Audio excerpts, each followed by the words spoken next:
তো hello guys, good morning. আশা করি তোমরা সবাই ভালো আছো।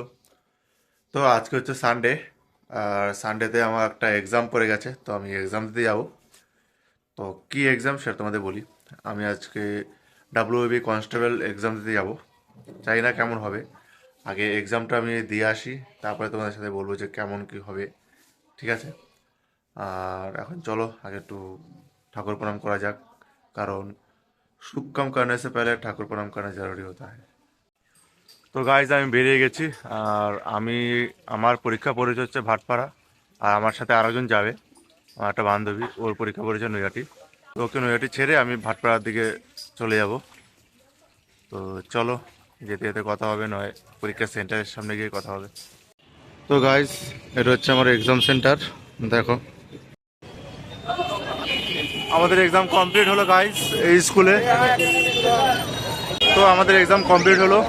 তো আমার পিছনে দেখতে পাচ্ছি স্কুলটা, এই স্কুলে আমার এক্সাম পড়েছিল। আর এখন আমি বাড়িতে গিয়ে তোমাদের বাদবাকি সব কথা বলবো, এই যে এখানে এক্সপিরিয়েন্স কী হয়েছে বা কীরকম কী হয়েছে। তো চলো আগে বাড়ি যাই। তো গাইজ চলো, এখন হচ্ছে নৈহাটির দিকে যাচ্ছি, কারণ ওই বান্ধবীটা দাঁড়িয়ে রয়েছে। চলো ওকে নিয়ে তারপরে বাদবাকি কথা বলে। তো গাইজ ওকে নিয়ে নিয়েছি, এখন বাড়ি যাবো। বাড়িতে গিয়ে তারপরে সাথে সাথে কিছু কথা আছে, স্কুলটা সম্বন্ধে কিছু বলবো। চলো আগে বাড়ি যাই, তারপরে কথা হবে। তো গাইজ এইমাত্র বাড়ি আসলাম পরীক্ষা দিয়ে। তো এখন আমি আগে একটু ফ্রেশ হবো, খাওয়া দাওয়া করবো, তারপরে তোমাদের সাথে কিছু কথা রয়েছে, সেই কথাগুলো বলবো। ঠিক আছে? তো চলো আগে একটু খাওয়া দাওয়া করি। তো গাইজ আমার এখন স্নান খাওয়া দাওয়া সবই হয়ে গেছে। তো কিছু কথা বলতে চাই। যখন আমি এক্সাম হলের সামনে গিয়েছিলাম, তো স্কুলটা মোটামুটি ভালোই লেগেছিলো। আর ওই স্কুলটা ছিল হচ্ছে ঠিক হচ্ছে মেন রাস্তার ঠিক পাশেই ছিল স্কুলটা। স্কুলের মধ্যে ঢোকার কথা বলছি, আমরা ঢুকছি, তখন তারা বলছে যে ব্যাগ নিয়ে নাকি ঢোকা যাবে না, ব্যাগ নাকি বাইরে কোনো একটা জায়গায় রেখে যেতে হবে, এবং তাদের কোনো রেসপন্সিবিলিটি থাকবে না যে ব্যাগ কিছু হয়ে গেলে। তো এখানে একটাই কথা বলবো, যে যারা অনেক দূর থেকে আসে তাদের তো ব্যাগ নিয়ে আসতেই হয়, কারণ হচ্ছে ফোন থাকে, মানি ব্যাগ থাকে, সেগুলো তো আমাদের মানে ব্যাগের মধ্যে রাখতেই হয়, নাহলে ওগুলো কোথায় রাখবো। তো এরকম অনেকেই বলেছিল যে স্যার ব্যাগটা মানে ভিতরে রাখতে বলেছিল, যে স্যার অন্তত একটা রুম দিন, রুমের মধ্যে আমরা ব্যাগটা রাখবো। তো স্কুলের ভিতরে ব্যাগ রাখতেই দেয়নি, তো বলছে বাইরে রাখতে, এবং বলছে আমরা দেখবো, যদি কিছু হয়ে যায় আমরা মানে ওরা মানে কোনো দায় নেবে না।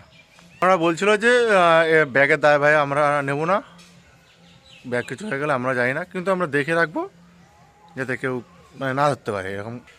অন্তত একটা স্কুলে যখন পরীক্ষা পড়বে, তো একটা রুম মানে খালি রাখা উচিত, কারণ সেখানে হচ্ছে মানে যারা পরীক্ষা দিতে যাবে তাদের ব্যাগ, তারপর হচ্ছে তোমার মানি ব্যাগ, ফোন, যাতে ব্যাগের মধ্যে মানে রেখে একটা ঘরে রাখতে পারে। পরীক্ষার্থীদের জন্য একটা মানে রুম তারা দিতে পারে, এবং সেই রুমের মধ্যে সব ব্যাগপত্র থাকবে, আর রুমটা তালা দিয়ে তারা রেখে দেবে, তাহলে তো আর কোনো মানে অসুবিধা হয় না। তো সেটা না করে তারা মানে ব্যাগটা বাইরে রাখলো, এবং সেখান থেকে যদি ফোন বা কিছু চুরি হয়ে যায়, তার দায়ভার তো মানে তারা নেবে না, সেটা অবভিয়াসলি আমাদেরই নিতে হবে। তারপর সেই ব্যাগগুলো তো বাইরে ছিল, মানে অনেকে ভাড়া দিয়ে পাশে একটা দোকান ছিল, সেই দোকানে রেখেছে। আর আমরা তো তখন দেখ মানে তখন জানতাম না যে ওখানে ব্যাগ ভাড়া রাখে, তাই আমরা বাইরে রেখেই পরীক্ষা হলে গিয়েছি। তো আমরা তো মানে খুবই টেনশানে ছিলাম, অন্তত আমি টেনশানে ছিলাম যে আমার ব্যাগের মধ্যে ফোন ছিল, বাইকের চাবি ছিল, এবং মানি ব্যাগ ছিল, সেগুলো যাতে কিছু না হয়। তো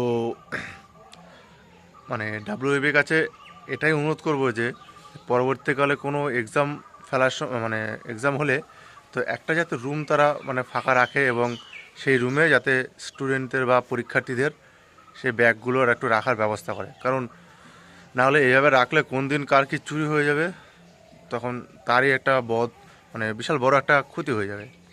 তার জন্য আপনাদের বলছি যে অন্তত একটা রুম ফাঁকা রাখবেন, যাতে আমরা যারা পরীক্ষা দিতে যাচ্ছে তারা হচ্ছে ব্যাগটা রাখতে পারে, কারণ অনেকে অনেক দূর থেকে আসে, তাদের ব্যাগ না নিয়ে আসলে মানি ব্যাগ, তারপর হচ্ছে পার্স, ওগুলো কোথায় রাখবে, ওই ব্যাগেই তো রাখবে না। তো আপনাদের বলছি যে একটা অন্তত রুম ফাঁকা রাখবেন, যাতে আমাদের মানে যাতে আমরা আমাদের ব্যাগটাকে রাখতে পারি। তো আর আমার এক্সাম মোটামুটি মোটামুটি হয়েছে, অতটাও ভালো বলবো না। এবার আগে আমি রেজাল্টটা আসবে, তারপরে জানতে পারবো যে আমি পাস করব কি করব না। তো চলো, আর এরপরে হচ্ছে তোমাদের সাথে ডাইরেক্ট দেখা হবে হয়তো মানে বিয়েবাড়ি গিয়ে, কারণ এরপরে আমি বিয়েবাড়ি যাব বিকালের দিকে। তো বিয়েবাড়িতে গিয়ে আশা করি তোমাদের সাথে দেখা হবে। ঠিক আছে, বাই।